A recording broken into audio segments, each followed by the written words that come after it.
لیکن اس کے بعد ان کی تاریخ میں ایک دور وہ آیا جب حضرت مسیح علیہ السلام ان میں مبعوث کیے گئے۔ یہ 1400 سالہ تاریخ کا کلائمیکس ہے یہود کی۔ جب کتاب انہیں دی گئی تھی تورات حضرت موسیٰ کے ذریعے، وہ 1400 قبل مسیح کا واقعہ ہے۔ اس وقت سے لے کر اللہ کا وہ فضل ان پر ہوا کہ کوئی ایک لمحہ ایسا نہیں آیا 1400 برس میں کہ ان کے ہاں کوئی نہ کوئی نبی موجود نہ۔ یہ تار ٹوٹا ہی نہیں، 2 سے شروع ہوا، موسیٰ ہارون علیہ السلام، اور 1400 برس کے بعد پھر آخری 2 ہیں، عیسیٰ اور یحییٰ علیہ السلام، یوں سمجھ لیجئے۔ اور اس کے درمیان یہ تار ہے، اور اس تار میں کوئی ایک لمحہ ایسا نہیں آیا کہ کوئی نبی موجود ہو۔ اس میں اتار چڑھاؤ بہت سے آئے ہیں، اس کا وہ میرا موضوع نہیں ہے اس وقت۔ قبل مسیح کی تاریخ جو ہے وہ میرا موضوع نہیں ہے۔ قرآن مجید میں سورہ بنی اسرائیل کے پہلے رکوع میں اس کا تذکرہ موجود ہے۔ وَقَضَيْنَا إِلَىٰ بَنِي إِسْرَائِيلَ فِي الْكِتَابِ لَتُفْسِدُنَّ فِي الْأَرْضِ مَرَّتَيْنِ وَلَتَعْلُنَّ عُلُوًّا كَبِيرًا، 2 مرتبہ ان پر عذاب کے کوڑے برسے۔ پہلے اشوریوں کے ذریعے سے جو شامی تھے، سیرینز اشوری کہلاتے، پھر بابلیوں کے ذریعے سے یعنی عراقیوں کے ذریعے سے، بیبیلونیا نام تھا عراق کا پہلے، ان پر بہت بڑی بڑی تباہیاں آئیں، اللہ تعالیٰ کی طرف سے عذاب آئے۔ اس کے بعد پھر دوسرے دور میں دوسرا اقتدار کا دور آیا، خربستیاں بڑھ گئیں، تو پہلے گریکس کے ذریعے سے، یونانیوں کے ذریعے سے، اور پھر رومیوں کے ذریعے سے پسوایا گیا۔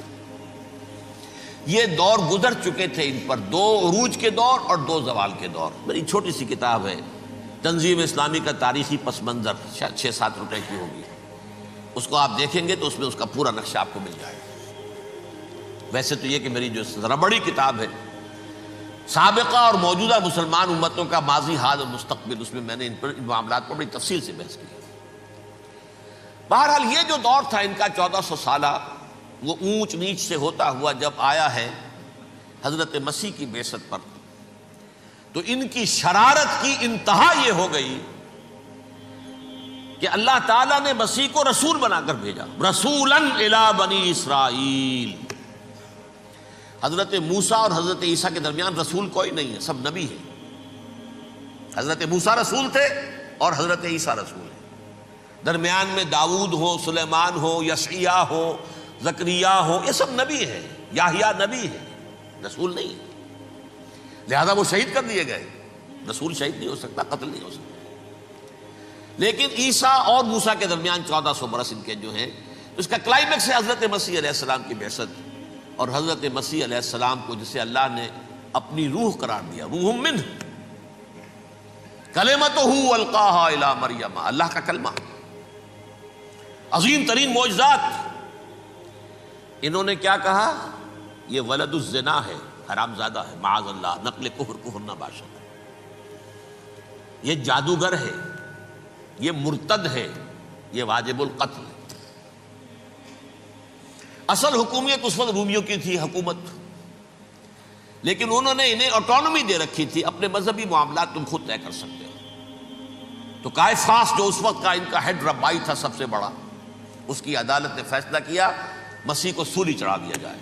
پائلیٹس پونٹس، اس کے پاس ان کی ازداش پہنچ گئی، یہ ہمارا مجرم ہے مذہبی، یہ مرتد ہے، یہ کافر ہے، یہ جادوگر ہے، یہ واجب القتل ہے، اسے قتل کرو، سولی چڑھا دو۔ خیر وہ لمبی بات ہو جائے گی، اس نے تو اپنے ہاتھ دھوئے کہ صاحب ہمارے پاس کوئی جرم نہیں ہے اس کے خلاف، تم کہتے ہو تو ٹھیک ہے، سولی چڑھا دیتے۔ یہ دوسری بات ہے کہ اللہ نے حضرت مسیح کو اٹھا لیا آسمان پر، ان کی جگہ وہ شخص سولی چڑھا جس نے غداری کر کے گرفتار کروایا تھا، جوڈاس اسکیریوٹ، اس کی شکل اللہ نے بدل دی حضرت مسیح کی سی، اور حضرت مسیح کو فرشتے اٹھا کے اوپر لے گئے، وہ زندہ آسمان پر اٹھا لیے گئے۔ اور یہ ساری تفاصیل نہ قرآن میں ہے نہ حدیث میں ہے، یہ انجیل میں ہے، لیکن انجیل کون سی؟ برنباس کی انجیل، gospel of the lord according to saint Barnabas. یہ حواریین مسیح میں سے تھے، لیکن عیسائی ان کو تسلیم نہیں کرتے، ان کی بائبل کو صحیح نہیں مانتے، کینونیکل نہیں مانتے۔ 100 انجیلیں تھیں، 104 تھیں، جن میں سے 4 چنی ہیں انہوں نے، یہ بتی اور جان اور مرکس مارکس، یہ ہے تو یہ 4 انجیلیں ہیں، انہوں نے تسلیم کیے کہ یہ کینونیکلز ہیں، یہ تو ہیں حقیقی، باقی جو ہیں 100 اس کو وہ تسلیم نہیں کرتے۔ ان میں سے ایک ہے یہ برنباس، اس میں یہ تفصیل ہے کہ اللہ تعالیٰ نے اس شخص کی، جیوڈاس کی، جیوڈاس اس کو انگریزی میں کہتے ہیں، اس کی شکل بدل دی حضرت مسیح کی سی، وہ گرفتار ہوا، وہ سولی چڑھا۔ وہ غدار تھا، غداری کی سزا اسے ملنی تھی، وہ مل گئی۔ حضرت مسیح کو فرشتے 4 اٹھ رہے ہیں، جس کوٹڑی میں حضرت مسیح مقیم تھے، ایک باغ کے اندر روپوش تھے، اس کی چھت پھٹی ہے، 4 فرشتے آئے ہیں، حضرت مسیح کو اٹھا کر لے گئے ہیں، چھت برابر ہو گئی ہے۔ اس کے بعد وہ شخص پکڑا گیا۔ بہرحال حضرت مسیح کو اللہ نے اٹھا لیا آسمان۔ لیکن وہ دن ہے کہ اس قوم کو اب مغضوب علیہم قرار دے دیا گیا۔ نوٹ کر لیجئے، اصل میں تو ہونا یہ چاہیے تھا کہ رسول کی جان کے درپے جب کوئی امت ہو جاتی تھی تو اللہ کا قاعدہ یہ تھا کہ اس امت کو نسیہ منسیہ کر دیا جائے۔ حضرت نوح کی قوم کو ختم کیا یا نہیں؟ حضرت ہود کی نگاہوں کے سامنے قوم عاد برباد کی گئی یا نہیں؟ حضرت صالح کی نگاہوں کے سامنے قوم سمود برباد ہوئی؟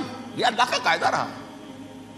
سدوم اور عمورہ کی بستیاں حضرت لوط علیہ السلام جہاں بھیجے گئے، مدین کا علاقہ جہاں حضرت شعیب بھیجے گئے، اہل فرعون جن کی طرف موسیٰ کو بھیجا گیا، سب ہلاک کر دیے گئے۔ کیونکہ رسولوں کے بارے میں اللہ کا نبیوں کے بارے میں یہ بات نہیں ہے۔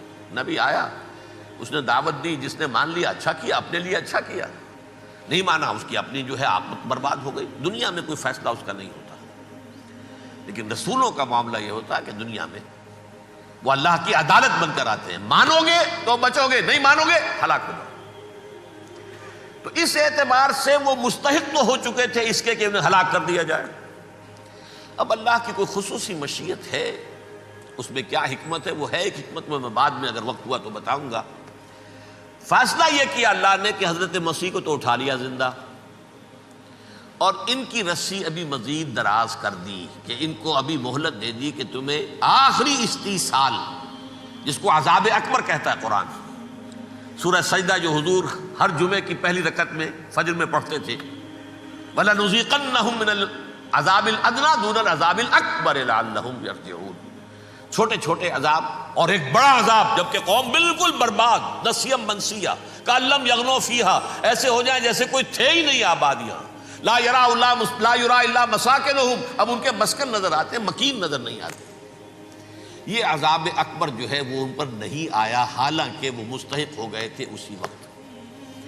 اس کو یوں سمجھیے کہ کسی شخص کو پھانسی کا حکم تو ہو جائے، ایگزیکیوشن نہیں ہوتا ہے، کئی سال گزر جاتے ہیں پڑے ہوئے، اور معاملات جو ہیں وہ چلتے رہتے ہیں۔ یہ معاملہ ہوا اس کے ساتھ، ورنہ یہ مستحق ہو چکے تھے آخری بربادی تباہی کے، عذاب استیصال، جڑ سے کاٹ دینے والا عذاب، وہ آ سکتا تھا ان پر اسی وقت، لیکن اللہ نے ان کی مہلت دراز کی ہے۔ لیکن اس کے بعد اللہ نے ان کو ایک اور موقع دیا۔ 600 برس بعد حضرت مسیح کے محمد الرسول اللہ صلی اللہ علیہ وسلم کی بعثت ہوئی،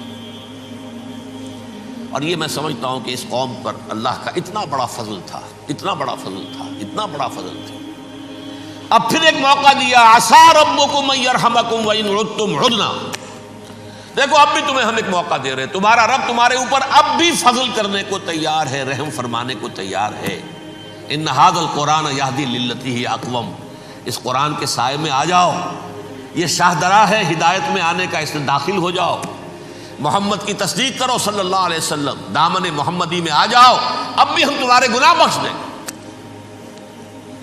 لیکن نہیں، اس قوم نے حضرت محمد صلی اللہ علیہ وسلم کی دشمنی کی کمر کس لی، اور اب یوں سمجھیے اس تاریخ سے لے کر آج تک یہ گٹھ جوڑ ہے۔ ظاہر بات ہے کہ ابلیس کا بھی اصل دشمن اب کون ہے، یا ہدف کون ہے، ٹارگٹ کون ہے؟ جنہوں نے محمد کو نہیں مانا صلی اللہ، وہ تو ہے ہی جہنمی، ان پر کوئی اور محنت کرنے کی ضرورت کیا ہے؟ سمجھ گئے میری بات؟ حضور کی بعثت کے بعد جنہیں حضور کو رد کر دیا، ان پر ایمان نہیں لائے، وہ کون ہے؟ کافر، وہ جہنمی ہے ہی ہے۔